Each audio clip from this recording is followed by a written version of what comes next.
अस्सलाम वालेकुम, मैं यासिर हनीफ और हम डिस्कस करने जा रहे हैं पीपीएससी लेक्चरर फिज़िक्स का टेस्ट जो 2020 में आया है। तो बगैर किसी ताख़ीर के टेस्ट की तरफ चलते हैं।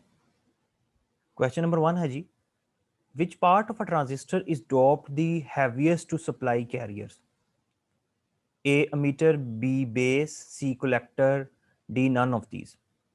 इन जनरल किसी भी ट्रांजिस्टर में हमारे पास जी तीन रीजन्स हैं, एमीटर, बेस एंड कलेक्टर। अगर डोपिंग की बात की जाए तो ट्रांजिस्टर की नॉर्मल वर्किंग के लिए एमीटर को हमेशा सबसे ज़्यादा डोप किया जाता है, उसके बाद कलेक्टर को, और सबसे कम इम्प्योरिटी जो है वो बेस में होती है। इसके अलावा अगर साइज को देखा जाए तो साइज जो है वो सबसे ज़्यादा हमारे पास जो है वो कलेक्टर का होगा, फिर एमीटर का, देन बेस का। और ये सब कुछ ट्रांजिस्टर के नॉर्मल ऑपरेशन के लिए ज़रूरी है। इसके अलावा बाइसिंग की भी एडजस्टमेंट की जाती है, जैसे कि एमीटर बेस जंक्शन जो है उसे फॉरवर्ड बाइस रखा जाता है और कलेक्टर बेस जंक्शन जो है उसे रिवर्स बाइस रखा जाता है। इसके अलावा ये जो फॉरवर्ड बाइसिंग वोल्टेज है ये रिवर्स बाइसिंग वोल्टेज से कम रखा जाता है, ताकि कलेक्टर जो है वो एमीटर से आने वाले जो इलेक्ट्रॉन है उसको कलेक्ट कर सके इस हाई पोटेंशियल की वजह से। तो भाई अगर डोपिंग की बात की जाए तो ट्रांजिस्टर जो है उसमें जो एमीटर रीजन है वो सबसे ज्यादा डोप्ड होता है, ताकि मैक्सिमम जो चार्ज कैरियर्स जो हैं वो एमीटर से बेस, देन बेस से कलेक्टर की तरफ मूव कर सकें। और ये ट्रांजिस्टर की बेसिक फंक्शनिंग के लिए जरूरी है। तो ए ऑप्शन जी हमारे पास करेक्ट है इसके लिए। Question number 2, in an AC circuit the power is. In general AC circuit के अंदर हम वोल्टेज और करंट को वेव फॉर्म से वेक्टर फॉर्म के अंदर रिप्रेजेंट करते हैं और इनको हम फेजर वेक्टर्स कहते हैं।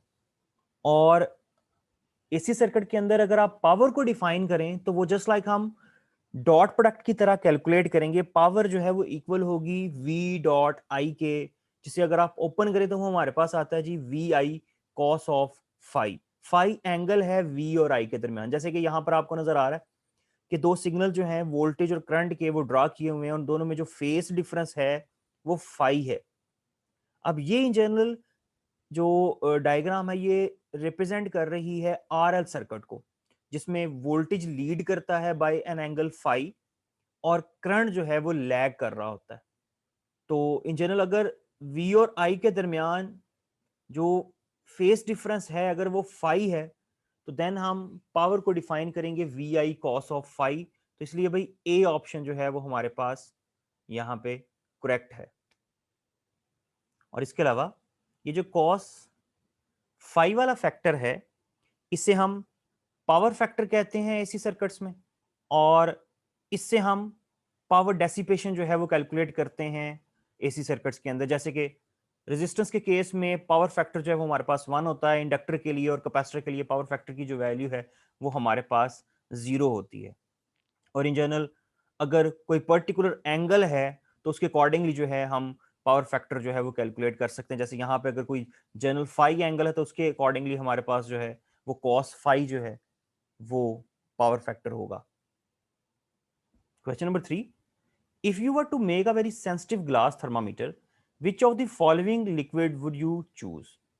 अब ग्लास थर्मामीटर बनाने के लिए हम जो लिक्विड यूज करते हैं उसकी सर्टेन प्रॉपर्टीज होती हैं, उसके अकॉर्डिंगली जो है उसका इंतखाब किया जाता है। फिर जैसे कि वो यूनिफॉर्मली एक्सपैंड करें टेम्परेचर के इंक्रीज करने से, फिर उनका जो कोफिशिएंट ऑफ वॉल्यूम एक्सपेंशन है वो ज्यादा होना चाहिए, स्पेसिफिक हीट जो है वो लो होनी चाहिए, उनका फ्रीजिंग पॉइंट जो है वो लो होना चाहिए, जबकि उनका जो बॉइलिंग पॉइंट है वो हाई होना चाहिए।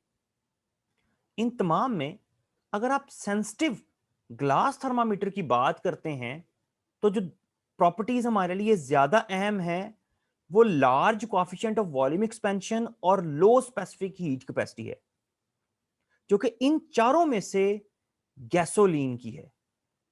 यानी कि गैसोलीन का जो कोएफिशिएंट ऑफ वॉल्यूम एक्सपेंशन है ये ज्यादा होता है और इसकी हीट कैपेसिटी जो है वो भी लो है बाकियों के मुकाबले में। इस तरह से होता ही है कि ये हमें क्विक रिस्पॉन्स देता है कि जैसे ही थोड़ा सा भी टेम्परेचर चेंज होगा, ये फौरन से जो है इसकी वैल्यू में वेरिएशन आएगी, वो एक्सपैंड करेगी और उसके अकॉर्डिंगली जो है वो हम एक्यूरेटली टेम्परेचर को जो है वो मेजर कर सकते हैं। तो भाई सेंसिटिव थर्मामीटर के लिए हम इन चारों में से गैसोलीन का इंतखाब करेंगे। Question number 4, an object placed between F and 2F of a convex lens produces an image that is, हम कन्वेक्स लेंस के अकॉर्डिंगली जो इमेज फॉर्मेशन है वो यहां पे देख रहे हैं। तो अगर ऑब्जेक्ट जो है वो 2F से बियॉन्ड रखा जाए तो इमेज जो है वो F पे बनता है, उसकी सर्टेन प्रॉपर्टीज हैं, वो साइज में छोटा हो जाता है और इन्वर्टेड होता है, रियल होता है। इसी तरह से अगर एग्जैक्टली ऑब्जेक्ट जो है वो 2F पे हो तो इमेज जो है वो 2F पे ही बनता है ऑपोजिट साइड पे, और ऑब्जेक्ट और इमेज का साइज जो है वो इक्वल होता है। लेकिन अगर हमारा जो ऑब्जेक्ट है वो 2F और F के दरमियान रखा जाए, जैसे कि यहां पे नजर आ रहा है, तो जो इमेज है वो 2F से बियॉन्ड बनेगा ऑपोजिट साइड पे, और साइज में भी जो है वो ज्यादा होगा। जो हमारा क्वेश्चन था वो भी यही था कि जी अगर हमारा जो ऑब्जेक्ट है वो F और 2F पे है तो इमेज जो है उसकी प्रॉपर्टीज क्या होंगी। तो जी इमेज जो है वो हमारे पास इन्वर्टेड है और रियल है। तो जी इसके लिए हमारे पास ए ऑप्शन जो है वो करेक्ट है। और अगर जो है वो ऑब्जेक्ट को प्रिंसिपल फोकस पे रखा जाए एग्जैक्टली तो देन हमारा इमेज जो है वो इन्फिनिट पे ट्रांसफर हो जाएगा। तो हम ये कहेंगे कि जी किसी भी किस्म की खास इमेज जो है वो फॉर्म नहीं हो रहा। और अगर ऑब्जेक्ट जो है वो within the principal focus ले जाया जाए तो इमेज जो है वो सेम उसी साइड पर बनेगा और साइज में बड़ा होगा और अपराइट होगा और विर्चुअल भी होगा। इस तरह से एक कन्वेक्स लेंस से जो है वो हम मुख्तलिफ तरह की जो इमेज फॉर्मेशन जो है वो हासिल कर सकते हैं ऑब्जेक्ट की प्लेसमेंट से। तो जी इस पर्टिकुलर कंडीशन के लिए F और 2F के केस में अगर ऑब्जेक्ट जो है वो F और 2F के सेंटर में रखा हुआ हो तो इमेज जो है वो हमारा भाई उसकी जो प्रॉपर्टीज हैं वो इन्वर्टेड और रियल हैं। इसके अलावा वो साइज में भी बड़ा होता है और 2F से बियॉन्ड बनता है। Question 5, two objects with masses capital M and small m such that small m less than capital M are on a frictionless surface. A force F accelerates small m with an acceleration A. If that same force is applied to capital M, then this mass will, भाई small m जो है वो mass कम है, capital M जो है उसका math ज्यादा है, जैसे कि यहाँ पे आपको नजर आ रहा है। कैपिटल एम जो है ये हम सपोज कर लेते हैं कार का मैथ है, और जो स्मॉल एम है वो एक बॉल का मैथ है। तो दोनों पे अगर सेम फोर्स अप्लाई की जाए तो जो स्मॉल मैथ वाला हमारे पास ऑब्जेक्ट है उसमें according to Newton second law ज्यादा एक्सेलरेशन प्रोड्यूस होगा, जबकि सेम फोर्स की वजह से हैवियर ऑब्जेक्ट जो है उसमें स्मॉल एक्सेलरेशन जो है वो प्रोड्यूस होगा, क्योंकि एक्सेलरेशन जो है वो मास के साथ इनवर्सली रिलेटेड है। तो देन भाई हमारे पास सी ऑप्शन जो है वो करेक्ट है कि भाई move but with a smaller acceleration then M, यानी कि एम जो है जो कैपिटल मास वाला ऑब्जेक्ट है वो कम एक्सेलरेशन के साथ मूव करेगा स्मॉल मास वाले ऑब्जेक्ट के लिहाज से। Question 6, problem related to the optical nerve. अब ये जी हमारे पास आई से रिलेटेड सर्टन डिसऑर्डर्स हैं। ए जो है वो हाइपरोपिया है जिसको हम फार साइटेडनेस भी कहते हैं, जिसमें करीब की जो चीज़ें जो हैं वो नज़र नहीं आती, दूर की चीज़ें जो हैं वो ज़्यादा बेहतर नज़र आती हैं। और इसके लिए हम जो है वो कन्वेक्स लेंस को यूज़ करते हैं इस किस्म के डिसऑर्डर को ठीक करने के लिए। और मायोपिया जो है उसमें करीब की चीज़ें जो हैं वो ज़्यादा बेहतर नज़र आती हैं, दूर की जो हैं वो नज़र नहीं आती, इसको हम नियर साइटेडनेस भी कहते हैं। और इसके लिए जो है इस डिसऑर्डर को जो है वो कम करने के लिए हम कनकेव लेंस का इस्तेमाल करते हैं। इसके अलावा बी ऑप्शन में हमारे पास प्रेसबायोपिया है जो कि इन जनरल एजिंग की वजह से होता है, जिसमें जो है वो कम नजर आना शुरू हो जाता है। लेकिन जो ऑप्टिकल नर्व की बीमारी है उसे हम ग्लूकोमा कहते हैं, और इसकी वजह से जो आई के अंदर जो लिक्विड का जो प्रेशर है वो इस कदर ज्यादा हो जाता है कि इसकी जो आउटर लेयर्स हैं हमारी आई की, जहां से आंसू जो हैं वो बहते हैं, उसके करीब से जो है प्रेशर ज्यादा होने की वजह से लिक्विड जो है वो आउटवर्ड फ्लो करना शुरू कर देता है, और इसमें आई जो है वो काफी रेड हो जाती है। और इसका जो ताल्लुक है इस बीमारी का वो नर्व के ब्रेकडाउन की वजह से है। तो जो नर्व रिलेटेड आई डिजीज हैं उसे हम ग्लूकोमा कहते हैं। तो इन जनरल जी डी हमारे पास ऑप्शन जो है वो करेक्ट है। Question number 7, Bernoulli's equation is an expression of. तो बर्नौलीज इक्वेशन जो है ये in general of conservation of energy की एक्सप्रेशन है, तो जी ए ऑप्शन हमारे पास करेक्ट है। इसके अलावा फ्लूइड डायनामिक्स के अंदर जो हम इक्वेशन ऑफ कंटिन्यूटी पढ़ते हैं उसका ताल्लुक कंजर्वेशन ऑफ मास के साथ है। यही दो बेसिक इक्वेशंस हैं जिन्हें हम फ्लूइड डायनामिक्स के अंदर इस्तेमाल करते हैं। क्वेश्चन नंबर 8 है जी, the dot product of vector A which is equal to 5i minus 4j and b which is equal to I plus j plus k where I, j and k are unit vectors is। In general हमने ए और B के दरमियान dot product calculate करना है, जिसका formula है हमारे पास A dot B is equal to A X B X plus A Y B Y plus A Z B Z, यानी कि हमने रिस्पेक्टिव एक्स कंपोनेंट्स को मल्टीप्लाई करना है, वाई को मल्टीप्लाई करना है, जी को मल्टीप्लाई करना है, देन उन्हें ऐड कर देना है। और यहाँ पर हम 5 जो कि ए का एक्स कंपोनेंट है उसे हम मल्टीप्लाई करेंगे 1 के साथ जो कि बी का एक्स कंपोनेंट है, देन इसी तरह से वाई कंपोनेंट्स को मल्टीप्लाई करेंगे और फिर जी कंपोनेंट्स को मल्टीप्लाई करेंगे। तो वो हमारे पास आ जाएगा जी 5 माइनस 4 प्लस 0। तो जी हमारे पास 5 माइनस 4 प्लस 0 1 आंसर आएगा। तो डी ऑप्शन जो है वो हमारे पास यहाँ पे करेक्ट है। Question number 9, if a dielectric is placed between the plates of a capacitor the capacitance is. भाई अगर आप कैपेसिटर की प्लेट्स के दरमियान डाइलेक्ट्रिक मटेरियल रख दोगे तो डाइलेक्ट्रिक मटेरियल के रखने से इलेक्ट्रिक पोलराइजेशन का फिनोमेना अकर करेगा, जिसकी वजह से नेट इलेक्ट्रिक फील्ड रिड्यूस हो जाती है, नेट पोटेंशियल जो है वो भी डिक्रीज कर जाता है। तो जो कैपेसिटेंस जो है वो कैपेसिटर की वो इंक्रीज कर जाती है, क्योंकि कैपेसिटेंस और पोटेंशियल डिफरेंस जो है वो इनवर्सली रिलेटेड हैं कैपेसिटर की इक्वेशन में, C is equal to Q divided by V। तो भाई डाइलेक्ट्रिक के रखने से पोटेंशियल डिफरेंस कम हो जाएगा तो कैपेसिटेंस जो है वो इंक्रीज कर जाएगी। ए ऑप्शन हमारे पास करेक्ट है। Question number 10, the dash will cause least damage to a person expose to radioactive rays alpha beta और गैमा।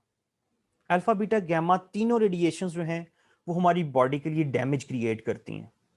अगर आप आयोनाइजेशन के पॉइंट ऑफ व्यू से देखें तो अल्फा जो है वो सबसे ज्यादा खतरनाक जो है वो रेज हैं, क्योंकि ये बॉडी के अंदर इंटेंस आयोनाइजेशन क्रिएट करेंगी, जिससे जो है वो मुख्तलिफ किस्म के डिजीज जो हैं वो जनरेट होती हैं। इसके अलावा बीटा बी आयोनाइजेशन जनरेट करती है। गैमा जो है वो लीस्ट आयोनाइजिंग रेडिएशन है, लेकिन इसकी पेनिट्रेशन पावर बहुत ज्यादा है, ये हमारी बॉडी में से पास कर सकती है।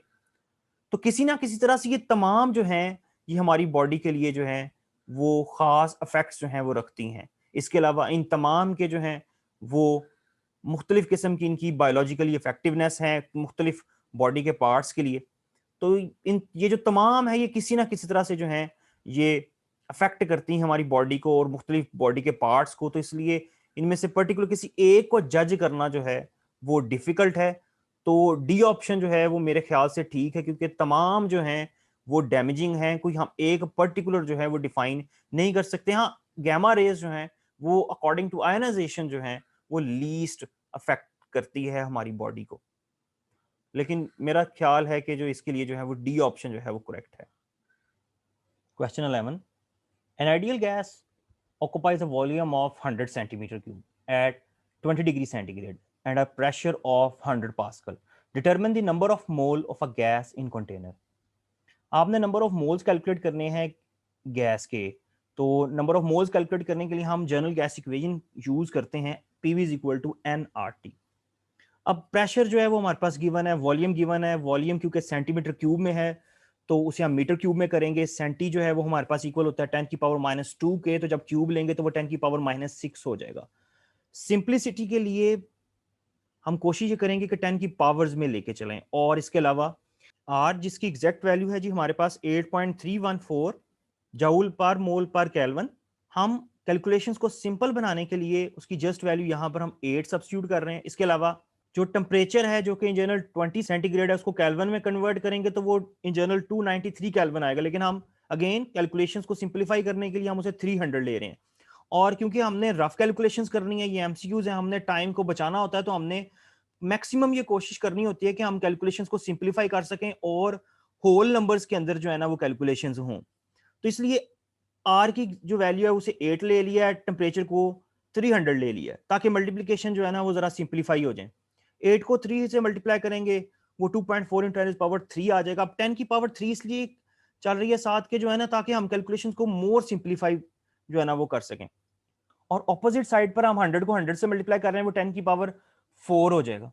4 और 10 की पावर -6 जो है वो 10 की पावर -2 होगा। लेकिन हम कैलकुलेशंस को सिंप्लीफाई करने के लिए 10 की पावर -3 और 10, ये कैलकुलेशन आप साइड पे सिंप्लीफिकेशन के लिए कर रहे हो, ताकि जल्दी से जल्दी जो है ना आप अपने रिजल्ट को जनरेट कर सकें।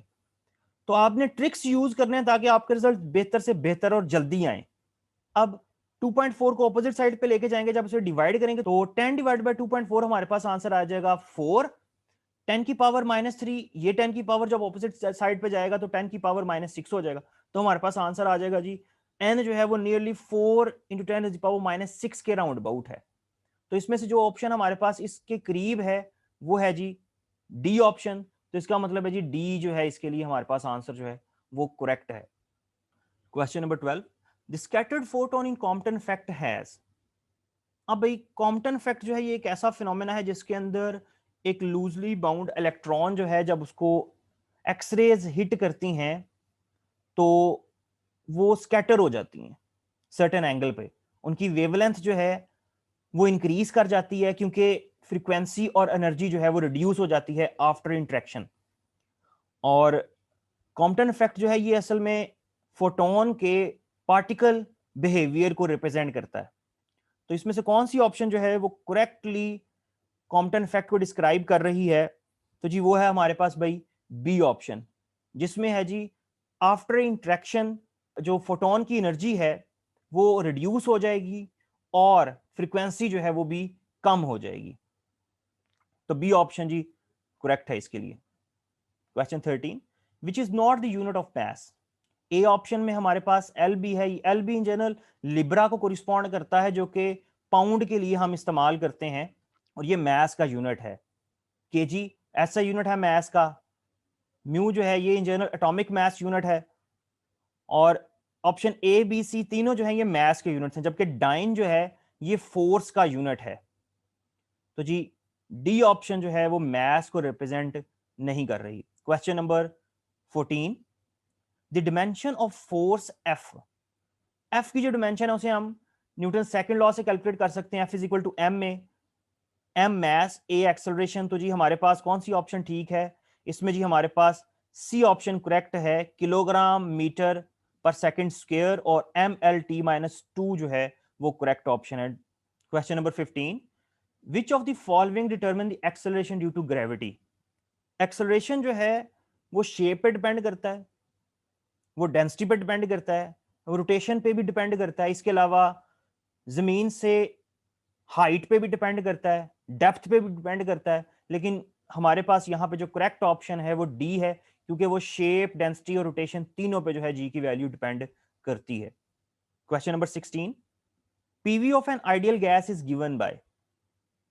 In general ideal gas equation जो है, जिसको हम जनरल गैस इक्वेशन भी कहते हैं, उसमें पीवी जो है वो इक्वल होता है एन आर टी के, N number of moles, R universal gas constant, और टी जो है वो हमारे पास टेम्परेचर है। तो ए ऑप्शन जो है वो हमारे पास करेक्ट है। Question 17, a pendulum has a time period of 3 seconds in an inertial frame. What is the time period measured by an observer moving with a speed of 0.95 times c with respect to the pendulum? इसमें हमने जो moving frame है उसके relative time find out करना है। तो इसके लिए हम जो आइंस्टाइन की स्पेशल थ्योरी ऑफ रिलेटिविटी है उसके रिजल्ट्स यूज करेंगे, जिसमें से टाइम का रिजल्ट है जी हमारे पास t is equal to T not divide by square root 1 minus V square in divide by C square. Then जी v जो है वेलोसिटी वो हमें गिवन है मूविंग सिस्टम की, वो है जी 0.95 टाइम्स c। तो जब वैल्यू आप सब्स्टिट्यूट करेंगे वो सी स्क्वायर से कैंसिल हो जाएगा। 0.95 का जो स्क्वायर है ये नियरली 1 से लेस होगा, 0.9 होगा। अगेन आप ट्रिक्स यूज करेंगे कि जी 1 का स्क्वायर 1 होगा, 0.95 का स्क्वायर लाजमी तौर से उससे छोटा होगा, तो वो 0.9 के राउंड अबाउट होगा।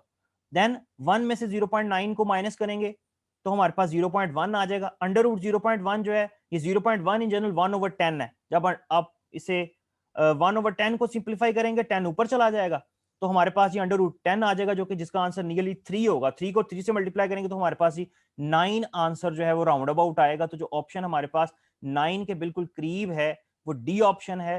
तो जी इसके लिए हमारे पास डी जो है वो करेक्ट है।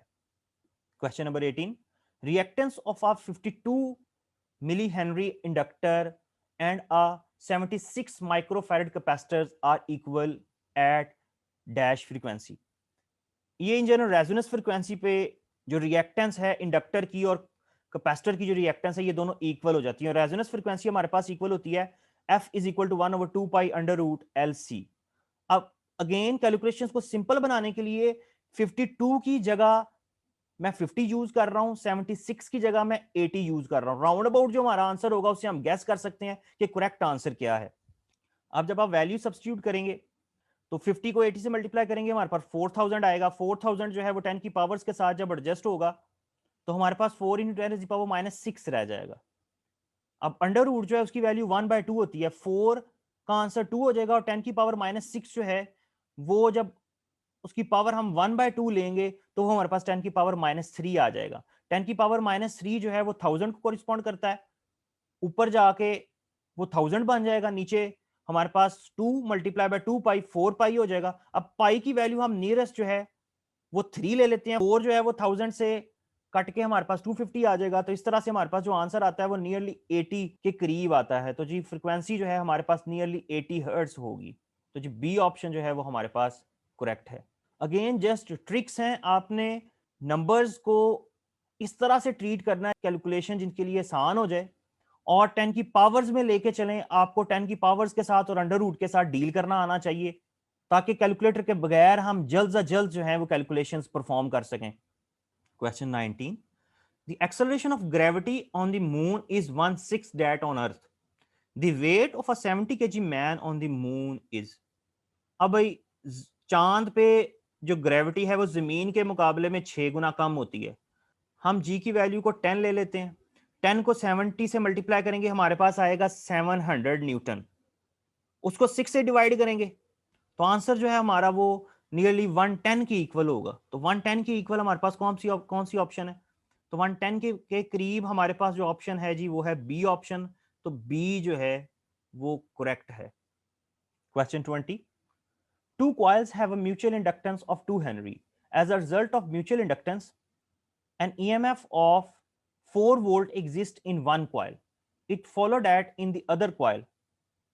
अब भाई अगर एक कॉइल के अंदर 4 वोल्ट जनरेट हो रहा है म्यूचुअल इंडक्शन के केस में, तो लाजमी तौर पे दूसरे कॉइल के अंदर करंट तब्दील हो रहा होगा। तो भाई हमारे पास जो रिलेशन है म्यूचुअल इंडक्शन में, अपसाइलन जो कि इन जनरल इंड्यूस ईएमएफ को रिप्रेजेंट करता है वो इक्वल है जी mutual inductance M delta I divide by delta T. अब एम जो है वो 2 हेनरी है, अपसाइलन जो है वो 4 वोल्ट है। अब फोर्थ उसी सूरत में आएगा अगर delta I divide by delta T जो करंट में तब्दीली है विद रिस्पेक्ट टू टाइम वो 2 कूलम पर सेकंड हो। तो जी हमारे पास इसका जो आंसर है वो बी ऑप्शन है। A current changing at the rate of 2 coulomb पर second flows in first coil that produce 4 volt EMF in another coil.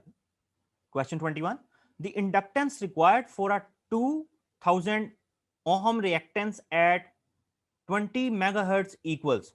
हमने इंडक्टेंस कैलकुलेट करनी है एक इंडक्टर की जबकि उसकी रिएक्टेंस और फ्रीक्वेंसी गिवन है। अब एक्सएल हमारे पास इक्वल है ओमेगा एल के। ओमेगा जो है वो 2 पाई एफ के इक्वल होता है। एफ हमारे पास 20 मेगाहर्ट्ज है।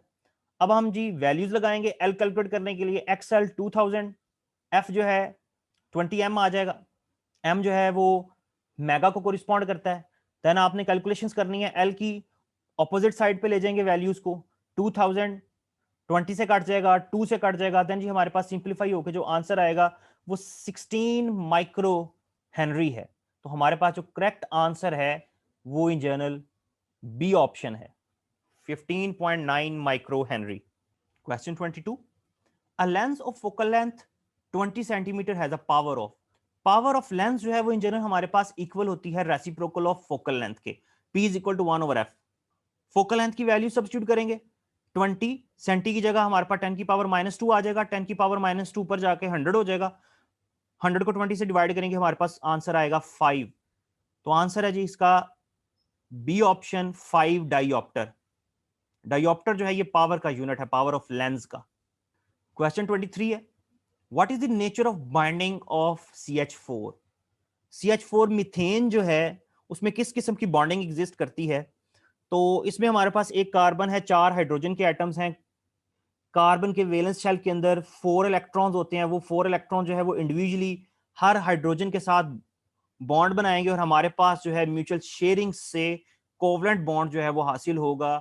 तो मीथेन के अंदर जो है वो 4 कोवलेंट बॉन्ड जो है वो होते हैं। बी ऑप्शन करेक्ट है। Question 24, a long solenoid has 10 turns per centimeter. If the current in the solenoid is 5 ampere, what will be the magnetic field B inside the solenoid? solenoid की जो magnetic field है वो हमारे पास equal होती है B is equal to mu not an I. Mu naught जो है वो परमेबिलिटी ऑफ फ्री स्पेस है, एन जो है वो number of turns per unit length है, आई जो है वो करंट को रिप्रेजेंट कर रहे हैं। आपने वैल्यू सब्स्टिट्यूट करनी है।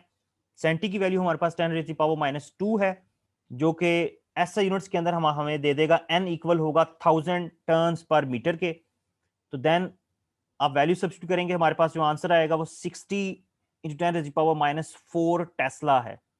आपने मिली में आंसर देना है, तो ये एग्जैक्ट जो आंसर होगा वो 6 इंटू 10 पावर -3 टेस्ला होगा। तो जी डी ऑप्शन जो है वो हमारे पास करेक्ट है।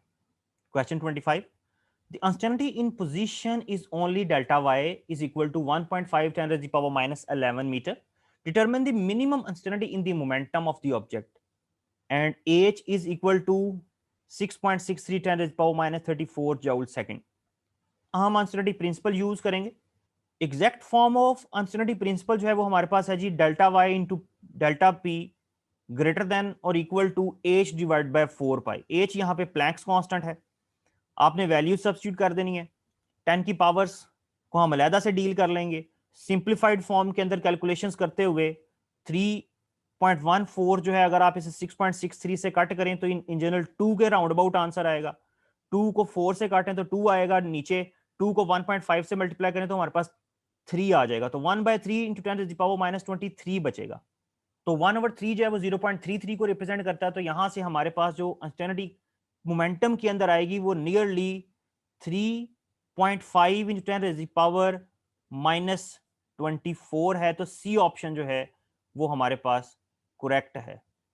Question 26, two parallel wires carrying current in the opposite direction repel each other. A option जो है वो हमारे पास करेक्ट है।